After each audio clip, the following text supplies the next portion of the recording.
Assalamualaikum warahmatullahi wabarakatuh. Selamat pagi, kita berjumpa lagi. Salam sejahtera bagi kita semua. Hari ini kita lanjutkan materi tentang persediaan, yaitu tentang metode LCNRV atau Lower of Cost or Net Realizable Value. Ya, ini mudah ya. Jadi kita hanya menentukan mana sih yang paling rendah antara cost ya, harga perolehannya dan harga pasarnya. Net realizable value, nilai yang bisa direalisasikan. Contohnya misalnya ini di toko yang ada perusahaan dagang ya, di sini ada suatu toko punya TV. TV ini cost-nya 3 juta, tetapi net realizable value, nilai yang bisa direalisasikan adalah 3.200.000. Maka untuk menentukan persediaan akhir ya, maka kita cari yang paling rendah, lower of cost or net realizable value, LCNR ya. LCNRV ya, ini ya, lower of cost or net realizable value. Kita tinggal pilih 3 juta sama 3.200.000. Oh, lebih paling yang rendah adalah 3 juta, maka kita tulis di sini 3 juta. 4 juta sama 3.900.000, yang paling rendah di sini di NRV-nya, maka di sini kita tulis 3.900.000. 5 juta dengan 5.100.000, yang rendah cost-nya 5 juta. Terakhir 750.000 dengan 700.000, yang rendah NRV. Nah, tinggal di total ya, berapakah persediaan akhir menurut metode ini? Ya, ternyata di sini persediaan akhirnya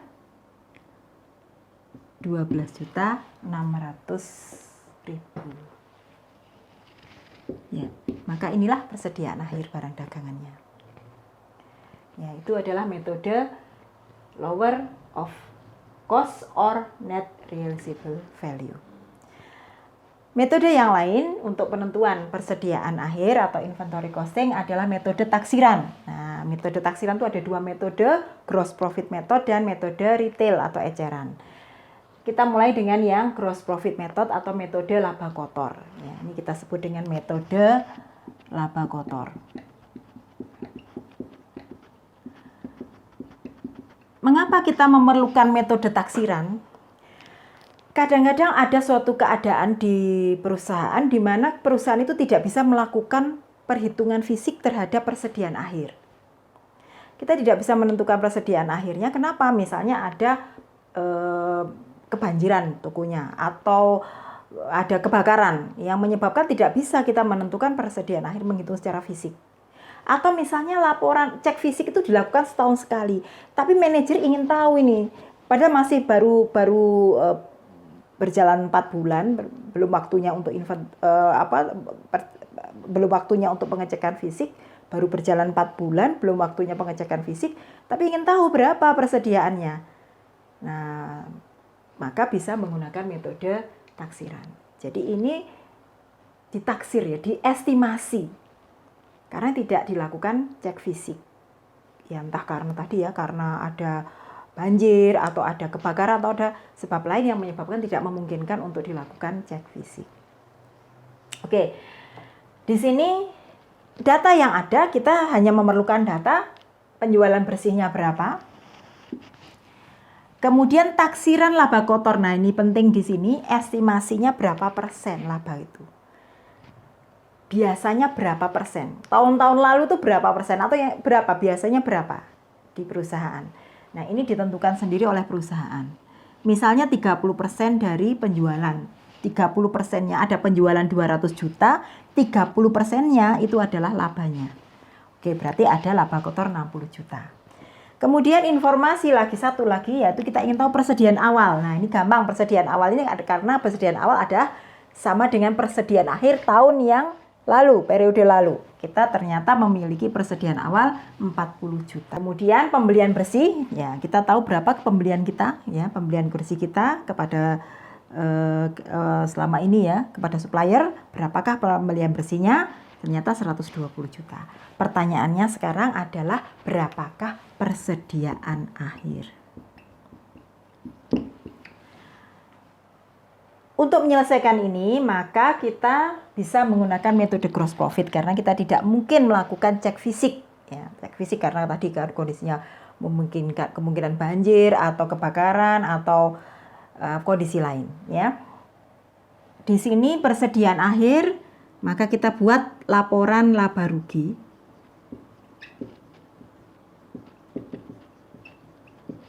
Misalnya periode 1 Januari sampai 31 Desember tahun X misalnya. Nah, di sini penjualan bersih. Kita buat laporan laba rugi. Penjualan bersihnya 200 juta.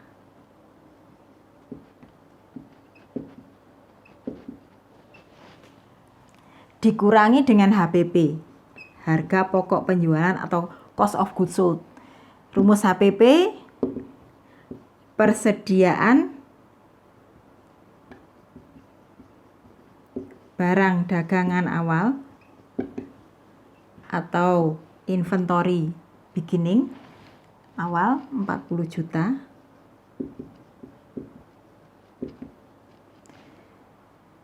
Ditambah pembelian bersih net purchase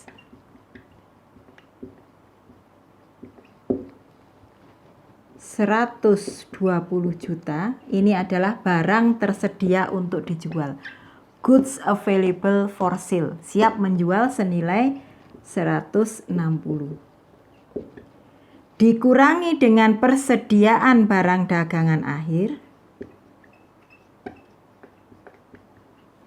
Ini yang kita cari. Nah, ini yang kita cari. Hasilnya, ya, kita tidak tahu karena ini yang dicari. Hasilnya ini adalah HPP. 200 juta dikurangi HPP. 200 juta dikurangi HPP. Saya pindah agak ke sini ya, supaya lurus ini. 200 juta dikurangi HPP yang kita tidak tahu, hasilnya adalah laba kotor.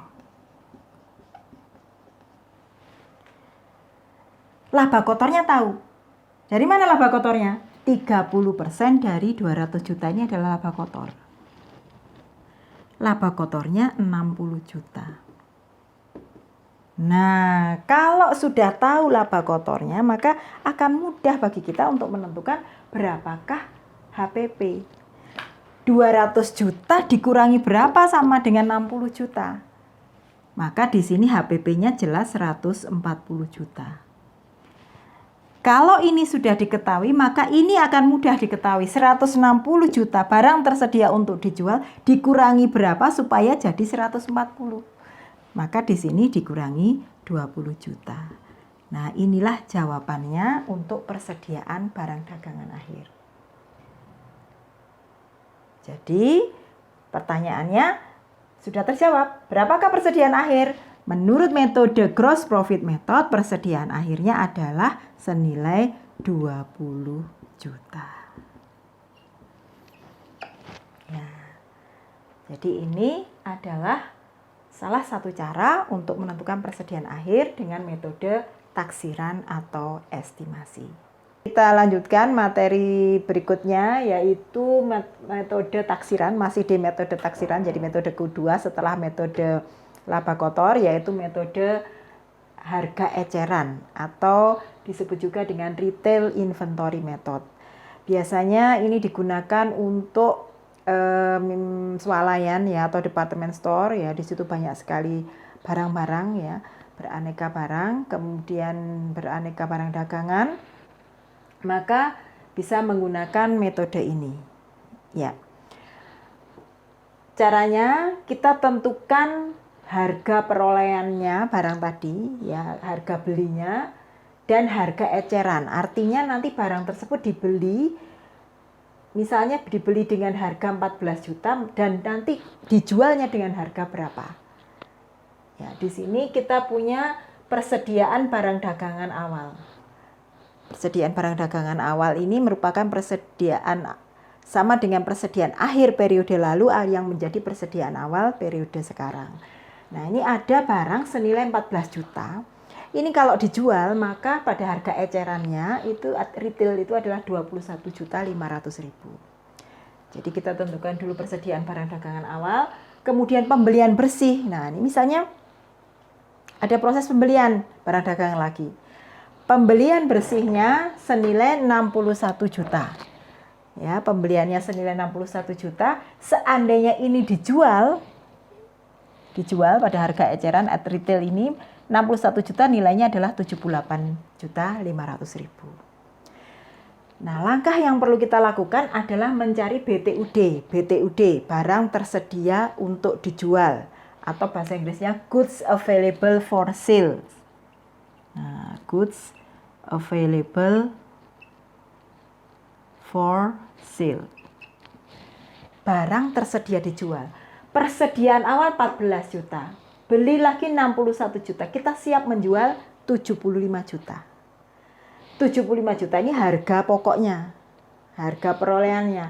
Dan barang senilai 75 ini kalau dijual maka akan senilai 100 juta.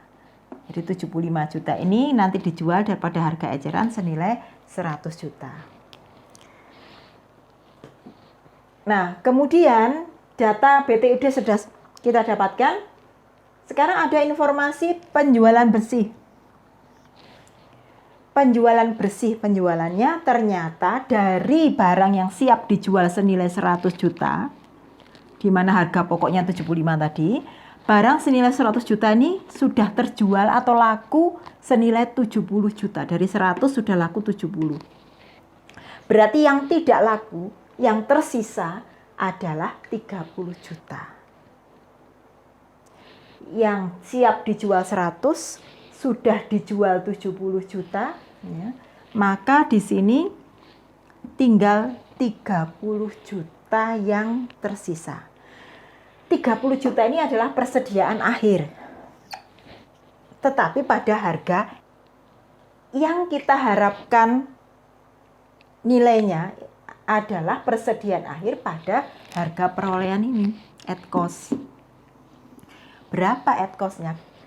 Kalau pada harga eceran 30. Kalau dijual ini 30, tapi pokoknya berapa? Karena yang masuk ke laporan keuangan adalah yang at cost. Nah, sekarang kita lihat dulu. Langkah pertama kita bandingkan BTUD harga perolehan dengan BTUD harga eceran. Kali 100% ya. Ternyata harga perolehannya 75 juta dibagi 100 juta kali 100% ya, sama dengan 75%. Apa maknanya? Maknanya bahwa barang yang tersedia dijual ini 75%-nya adalah harga perolehannya. Jadi dari 100 juta ini 75%-nya merupakan harga perolehan. Nah, sekarang bisa kita terapkan ke yang bawah ini. Kalau persediaan akhir pada harga eceran 30 juta, maka 75%-nya adalah persediaan at cost. Maka persediaan akhir at cost adalah 75% kali 30 juta.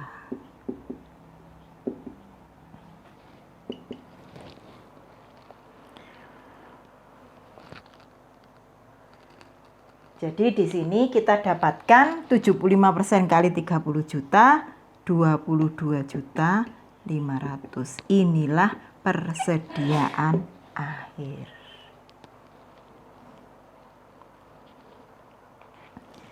Ya, jadi kalau ditanya berapa persediaan akhirnya, kita ketemu yang at cost, yang dicari yang at cost ya, yang harga perolehan 22 juta 500.000. Ya, demikian informasi tentang metode taksiran untuk metode harga eceran. Terima kasih atas perhatiannya. Saya selamat belajar akuntansi dan tetap semangat.